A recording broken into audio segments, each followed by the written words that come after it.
فَأَمَّا الْمُؤْمِنُ. Now, a believer, فَيَقُولُ, will say, أَشْهَدُ أَنَّهُ عَبْدُ اللَّهِ وَرَسُولُهُ. أَشْهَدُ أَنَّهُ عَبْدُ اللَّهِ وَرَسُولُهُ. I bear witness that he is Allah's slave and Allah's messenger. It will be said to him that look towards your seat in hell. Verily Allah Ta'ala has replaced it for you with a seat in heaven. He will be shown a place which was like booked for him in hell. It will have like your name on it. Whatever your name is. Your name is Kashif. Your name is Zubair. Your name is Abdullah. Your name is Jamil. Your name is Adnan. Whatever your name is. Whatever your name is, your name, your first name, your surname, there's a booked seat in hell. Yeah? Special reservation. Unfortunately. Yeah? So, this is where you could have ended up. But subhanAllah, because you, mashallah, were a believer, you were a mu'min, قَدْ أَبْدَلَكَ اللَّهُ بِهِ. Allah Ta'ala has changed this for you as a result of your iman. Allah Ta'ala has changed this for you and into the seat in heaven, and He will show His seat in heaven. The reason why Allah Ta'ala, maybe Allah knows best, but scholars say a reason why Allah Ta'ala shows this guy who is a believer his future which could have been in hell, but the future which he's going to inshallah definitely receive in heaven, is so that adds to the pleasure. When you see the thing in hell, you think, oh. And then when you see how lucky you are to be getting that seat in heaven, subhanAllah, you will appreciate that even more, because you know Allah Ta'ala has bestowed you with a great gift of saving you from hell. Imagine, right, you're driving a car. You're going 60 miles an hour. You go around a bend and you see a terrible accident. You think, Allah, I am lucky that I slowed down to 20 miles an hour. I didn't know there was a pool of grease and oil on the floor. If I zoom around the bend, I could be in pieces the way I've seen these poor people who are in pieces, who are wrapped around a lamppost in a tree.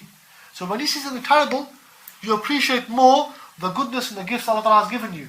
So Allah will show them the terrible, terrifying sight. This could have been your place in hell. But because you believed, I've given you this place in heaven. SubhanAllah. They will see both of them together. فَيَرَاهُمَا جَمِيعًا. And then the munafiq, the hypocrites, the non-believers, فَيَقَالُ لَهُ مَا كُنْتَ تَقُولُ. It will be said to them, what do you have to say? What did you used to say about this man? i.e. Muhammad S.A.W. They will say, we don't know. We used to say whatever people used to say. So the hypocrites, the kafirs will say, we don't know at all. Well, these guys, unfortunately, don't say this. And the hypocrites will say, we used to say what the Muslims used to say, we believe in Allah and Rasul, so we used to go along with that just to keep ourselves sweet with the Muslims. But we didn't really believe in him.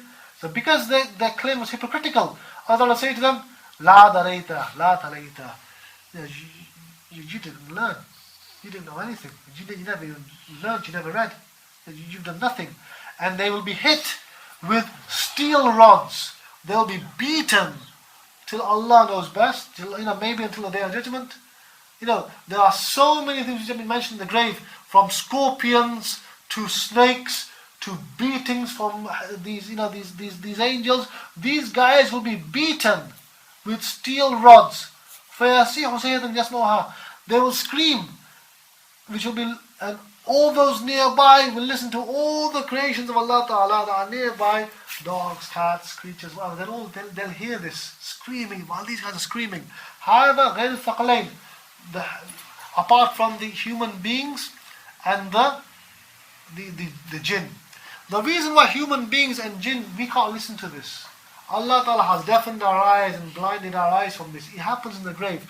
Whether it happens to the soul, or whether it happens to the body and the soul comes back into the body, Allah knows best. It's quite possible this happens to the soul, we can't see it, Allah knows best. But we can't see it, because if we were to see it, that would render our iman no longer iman bil ghaib. We're supposed to believe in the unseen. Then it would be no big deal to believe in Allah and His Rasul. Because so Allah wants us to believe without seeing, to believe in the words of Allah Ta'ala. That should be enough for us, of Rasulullah. Now, very quickly here.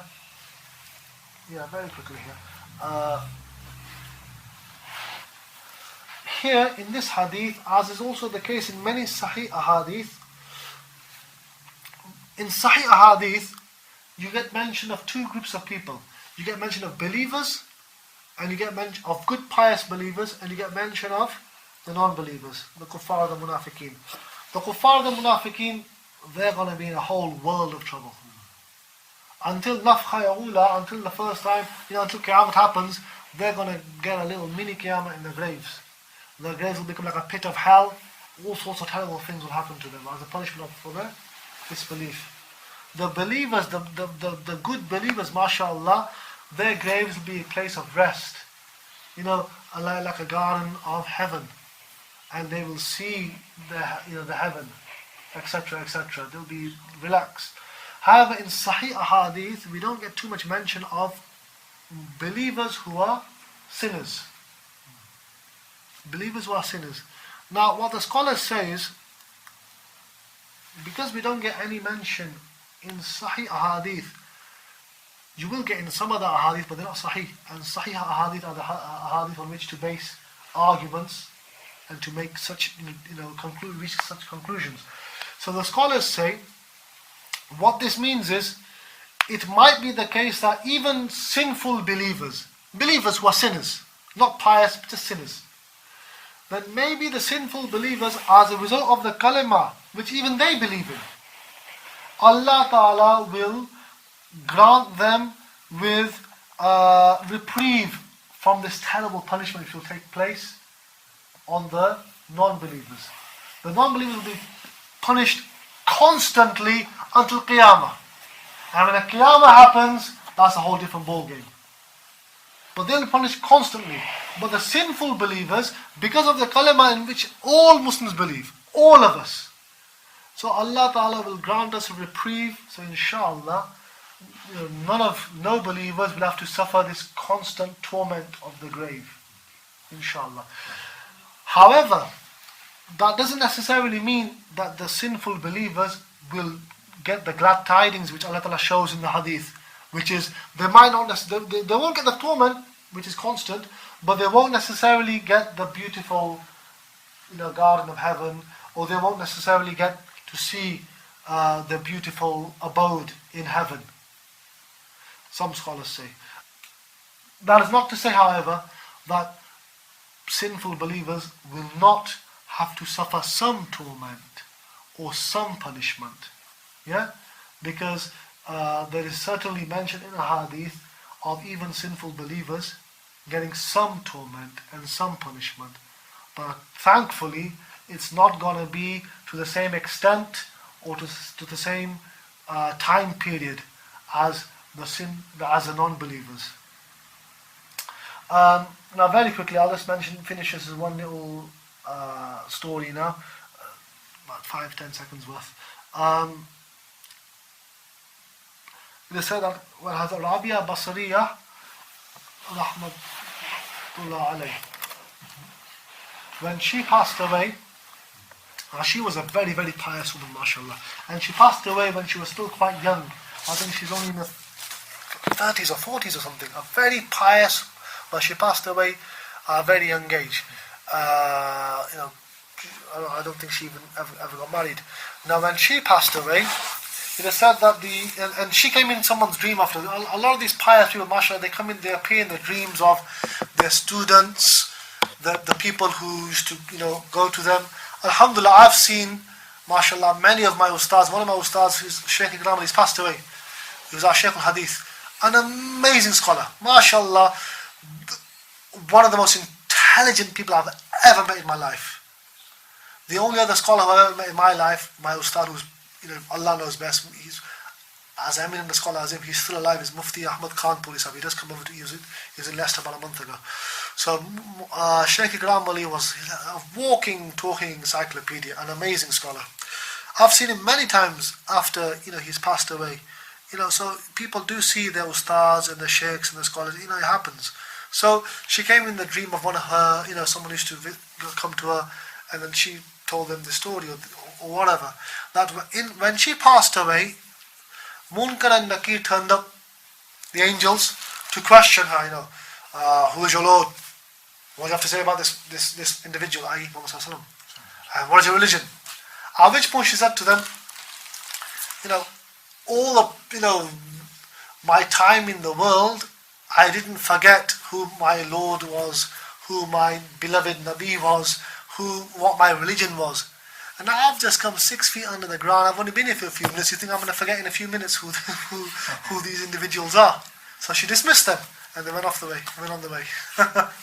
So mashallah, with pious people, subhanallah, they are a different story. But may Allah subhanahu wa ta'ala keep us all safe from the torment and the tortures of the grave. It's a very serious matter. May Allah subhanahu wa ta'ala give us the glad tidings which He has mentioned in the Hadith.